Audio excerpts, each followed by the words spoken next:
I mentioned yesterday how the college football playoff has taken almost all of the attention from the rest of the college football world since December 19th.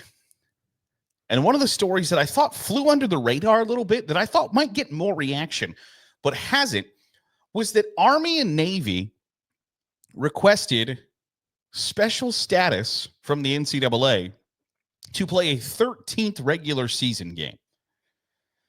And the argument for them was, hey, you all are deciding the college football playoff before we have played our 12th regular season game, because the Army-Navy game comes after the college football playoff decides who's in and who's out.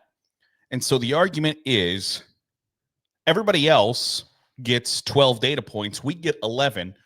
It's not necessarily fair. And I can see both sides of the argument. I can see why the NCAA, why the college football playoff would say, no, we're not going to grant you an extra game. And I can see why Army and Navy are asking for an extra game.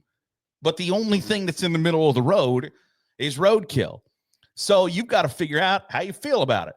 And I think where I stand on it now is, and this is, I think, the definitive answer, and I don't know how you argue against it, to tell you the truth.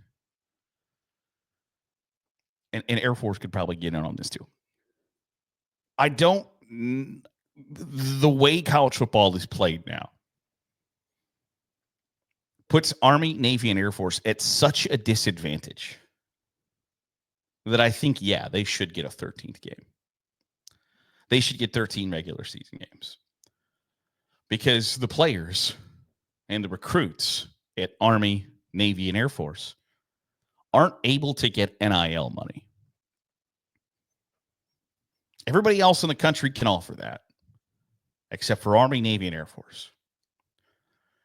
And I think that puts them at such a disadvantage that, yeah, they should get to play a 13th game.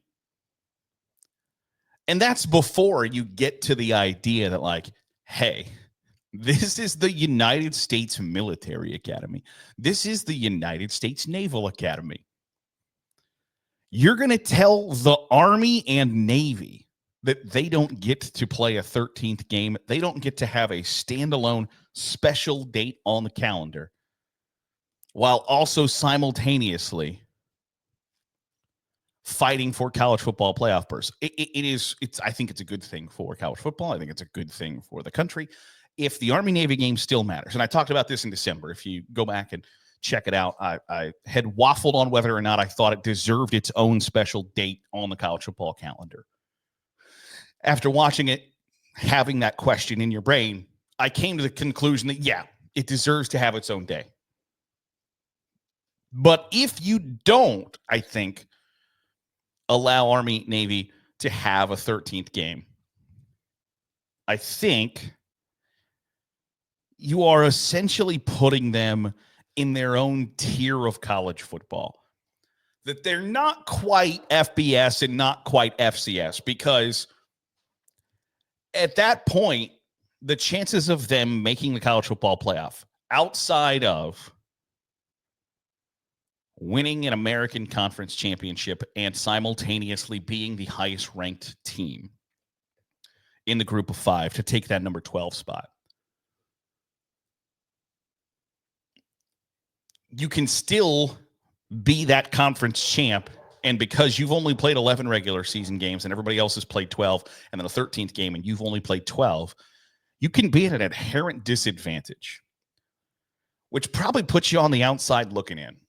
And so to rectify that, they're saying, hey, allow us an extra game. Now, there's precedent for this, obviously, with Hawaii. The Hawaii rule, if you don't know, Hawaii gets to play 13 games, and anybody who plays at Hawaii or plays somebody who plays at Hawaii is able to play 13 games to recoup, because it's pretty expensive to fly to the islands. Now, obviously, Army and Navy don't have the geographical issues that playing at Hawaii offers. And is there a decent chance that Army and Navy both just fill that spot on the schedule with an FCS school? Yeah, probably.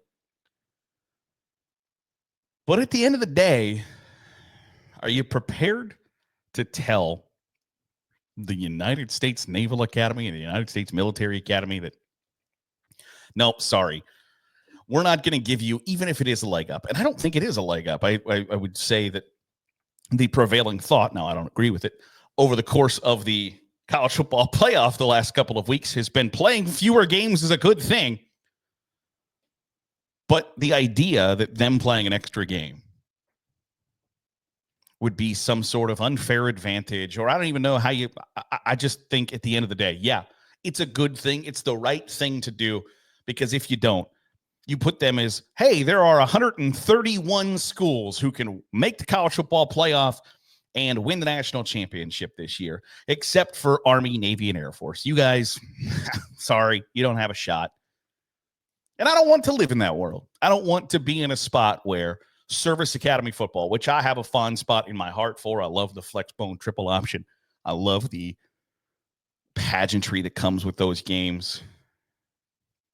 I don't want that to disappear. I don't want that to go away. I don't want those players, programs, athletic departments, and universities to be at a disadvantage. So when push comes to shove, do Army and Navy deserve special status to play a 13th game during the regular season in an effort to bolster their college football playoff chances? The answer to that question for me is unequivocally yes. Yes, they do. I think it's a fair trade-off. Everybody else gets to offer, because I think it's a fair point for Army and Navy and Air Force to raise. Like, hey, everybody else can offer NIL money and we can't. Talk about a disadvantage, being able to pay people for their labor or require volunteers. It's not an apples to apples comparison. It's not equal standing. And if that is a way to make things quote unquote equal, I'm for it. I want to know your thoughts. Do you think Army and Navy deserve a 13th regular season game? Let me know your comments down below. That'll do it for today's episode of the Daily Huddle. I appreciate you making us a part of your day, however it is, wherever it is you're doing so. If you're watching on YouTube, hit the subscribe button. Make sure you're getting all the great college football content we are pumping out. If you're listening on the podcast feed, drop a 5-star review. It goes a long way in helping out the channel. I'll see you tomorrow for another episode of the Daily Huddle.